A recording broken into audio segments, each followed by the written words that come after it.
Welcome back to the channel, everybody. My name is Randy. Of course, you are watching the 5-5 Garage, and today we're going to be taking a little break from the Miata to talk about all things Mazdaspeed 3.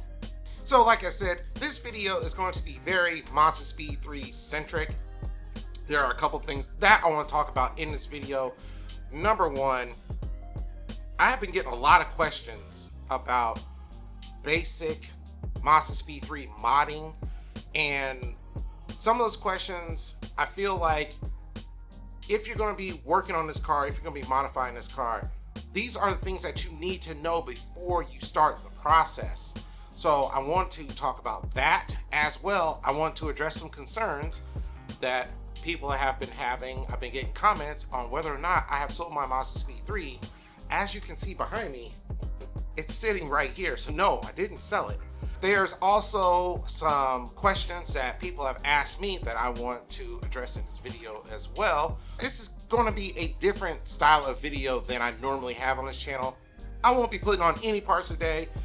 I won't be talking about parts today. It's mainly me sitting here in my garage talking to this camera and hoping that my neighbors don't think I have gone completely insane.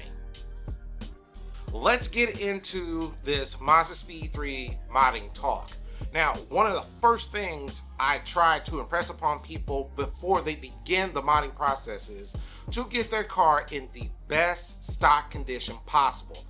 And what I mean by that is you should check all of your hoses, make sure there are no cracks, nothing looks worn. You want to swap out your spark plugs if you don't know the last time that they were changed. You want to get an oil change. You just want to go through and make sure that the car is in the best condition possible before you start modding. Because if you just start throwing parts at these cars, things can go wrong. And if you don't know the condition of the car before you start it, it makes troubleshooting very, very hard. If you've been watching the channel, and you should be watching the channel, you know I ran into a situation with my suspension in the rear. I had a knocking noise, and thankfully I knew the condition of my suspension, and it made it easier to kind of troubleshoot and eventually find out what that problem was. But if you start modding these cars and you don't have that solid foundation to start from, it can make troubleshooting very tough and also very pricey, especially if you start throwing parts at the car. Costs can escalate very quickly. So I always recommend to anyone, before they start modding their car, no matter if it's a Mazdaspeed 3, if it's a Miata, it's a Honda, whatever you drive, make sure it is in the best possible stock condition before you start. One of the most commonly asked questions that I get is, what should be my first mod? And I tell everyone, first mod that you should do to your car is to replace the high pressure fuel pump internals. Like, that should be step one for everybody. Before you add an intake, before you add anything else, you need to add a set of high pressure fuel pump internals. The reason why is if you add those other parts, especially if you add power parts like the downpipe, what happens is the ECU can't keep up. And so when you start adding those parts and you start to lean out your air fuel ratio, because the stock ECU is set to run, I think it's set to run like 14 and a half. And when you force more air into this engine, the stock ECU can't keep up. So what it tries to do to keep the motor from exploding is dump more fuel. And so it's sending more fuel and sending more fuel. But now you're at the point where you are reaching the limits of the stock fuel pump. Okay, and what happens then is as the ECU is trying to dump more fuel, the fuel pump can't keep up. All the extra fuel's not getting through, and then you continuously begin to lean out.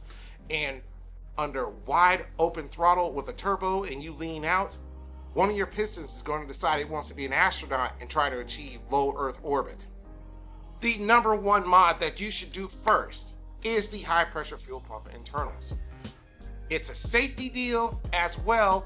It is a supporting mod, meaning adding that fuel pump is going to help every other modification that you make to the engine past that point. So if you want to add a bigger turbo, if you want to add a downpipe, the fuel pump internals, after you make that modification, will help support those mods.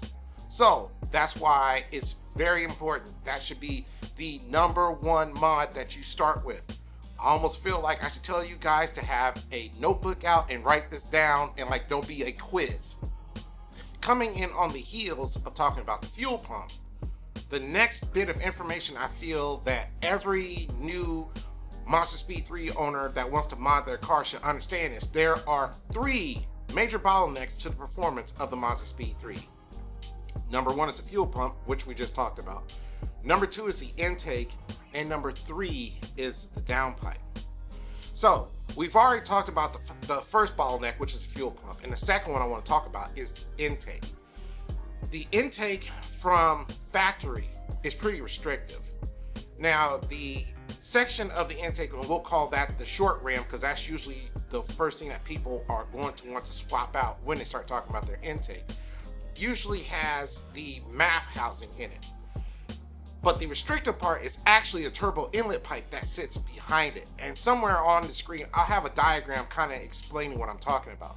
But the turbo inlet pipe is the true bottleneck in the intake, as it necks down from the 2.5-inch circumference of the MAF housing, and it comes into like a plastic oval tube, and it really necks down and really kind of chokes the car off.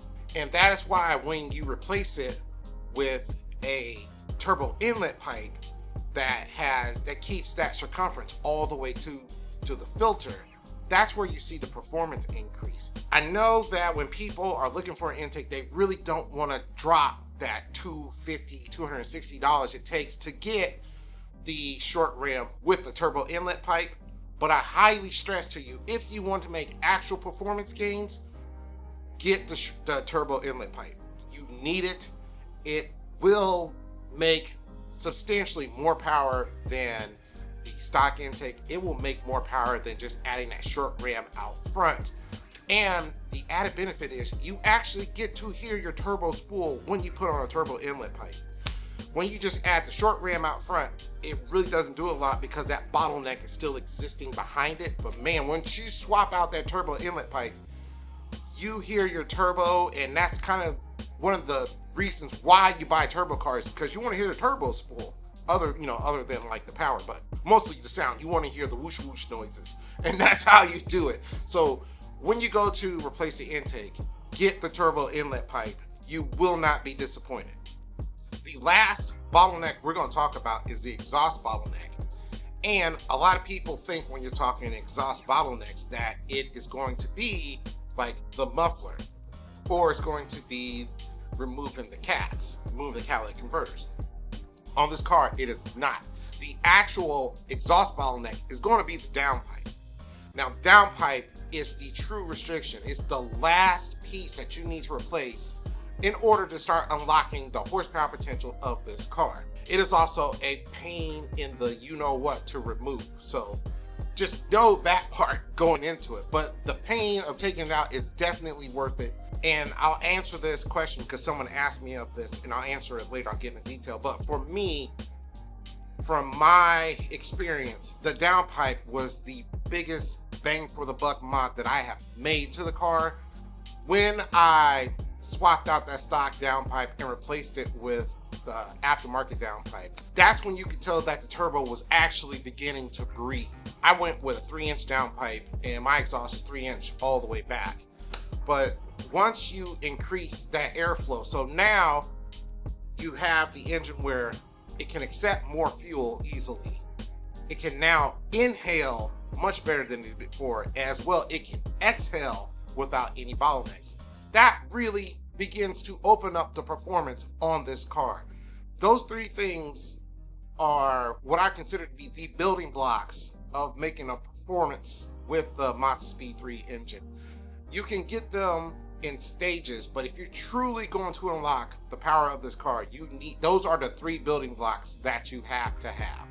Now that we have talked about what I consider to be 3 major modifications, the next question I get asked a lot is, when do I need a tune? So let's kind of break it down like this. If you have added an intake that is larger than 3 inches, you are going to need a tune. If you have added an aftermarket downpipe, you are going to need a tune. If you add a bigger turbo, you are definitely going to need to get a tune.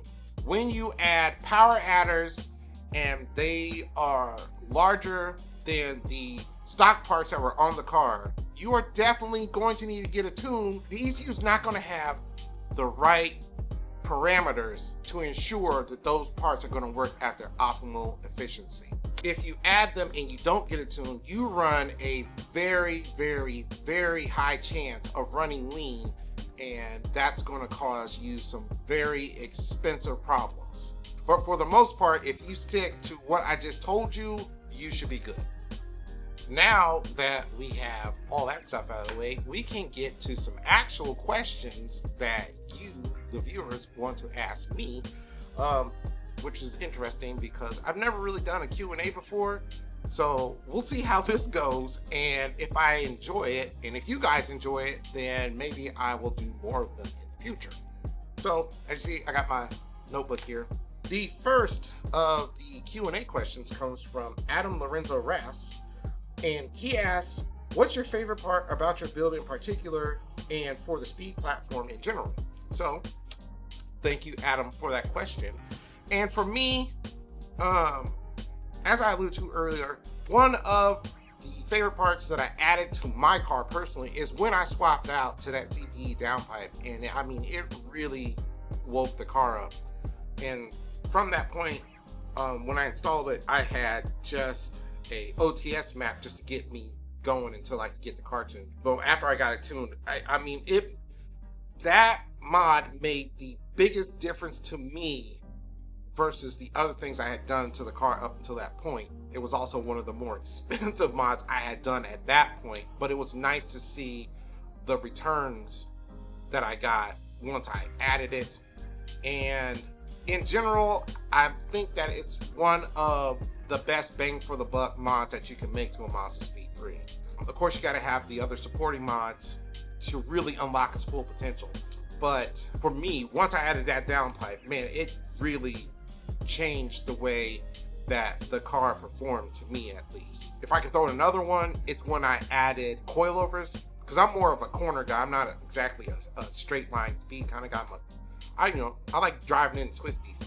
Adding the coilovers really woke up the handling performance of the car too. And part of the reason why I haven't made a lot of Speed 3 videos is because I have been tinkering and playing around with my suspension, trying to really kind of dial it in to where I really like it. I've added sway bars, I've added adjustable end links. I got the camber arms that are in the rear now and the toe arms. That really helped me kind of dial it in even more. But I am enjoying a lot playing with the suspension and just seeing, how much better I can get this car to handle. But with those two mods, in my opinion, are some of the best ones I have made to the car.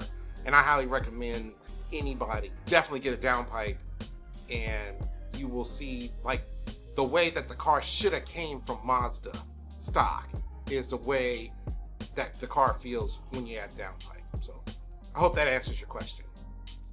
The next question comes from Hey Kyle Tack, and he asked, when is a vented oil catch can worth it? Kyle, thanks for the question. For me, I am running the Damon Motorsports vented oil catch can, and this one has a check ball that if for any instance I experience pressure buildup in the catch can, instead of it trying to contain it, that check ball opens and then it vents the pressure. I'm not running a lot of PSI in this car right now. I added it as a future-proof type of mod because I know later on, like, I'm going to be adding a bigger turbo. I added it in that sense so that if I needed it, I already had it. Or if there's ever a situation where, something weird happens and I get a lot of pressure in the line or whatever, there's a way for it to bleed out. When is it worth it? I would say if you're running high boost pressures, they're definitely worth it then, like I said, because if you get whatever kind of pressure buildup, you have a way for that pressure to be released from your system instead of blowing a line off here or blowing a gasket somewhere else. It's one of those things where you gotta look at your build and say, okay, is this gonna work for me or not? If it does, go ahead and get it. If not, it's not a necessary thing to have. I know plenty of people who are running non-vented oil catch cans and they're running PSI way higher than I am and they're not having any issues with it. So it's more of a personal subjective type of deal. But in my instance, I just got it for extra security. Now that I've talked about all the topics I want to talk about and I've answered all of the questions, I'm gonna consider this a wrap for today. So I know this is a different type of video than what I normally do, but I wanted to kind of put the information that I had about the topics that we talked about today into a format where you guys can find it easily. So if you have a question, you can easily just go onto my channel and find it. I know that the Mazdaspeed 3 forums are no longer around anymore. So one of the places that I found very beneficial when I was doing all the research and everything before I started working on my own car, they no longer exist. So I wanted to start making a information resource that you guys can find when you have these questions. This is interesting. It's a little bit different than me just saying, hey, here's this part and I'm gonna show you why I'm putting it on my car and the reason why you need one. I kind of enjoy this a little bit. So if you guys have any questions or anything, make sure to go ahead and send them along and I'll just keep track of them and I can do another Q&A video like this, or I can even do a live Q&A session where you guys can ask me questions and I can respond to you in a live stream format. So, that sounds actually pretty interesting. We should do that. But if you guys are liking the video, make sure you like and subscribe. Liking the video really helps me with the various algorithms that exist out there in cyberspace so people can find my videos. And by subscribing, you will not miss any of the videos when I release them. As well, make sure you are following me on Instagram. Make sure you're checking out the website. Also, check out the shop because I don't know if you've noticed, but this swag has just dropped and it is definitely hoodie season. Just saying. Other than that, I hope you guys are enjoying your day wherever you are, staying safe, and I will see you guys on the next one, maybe even with another Mazdaspeed 3 video.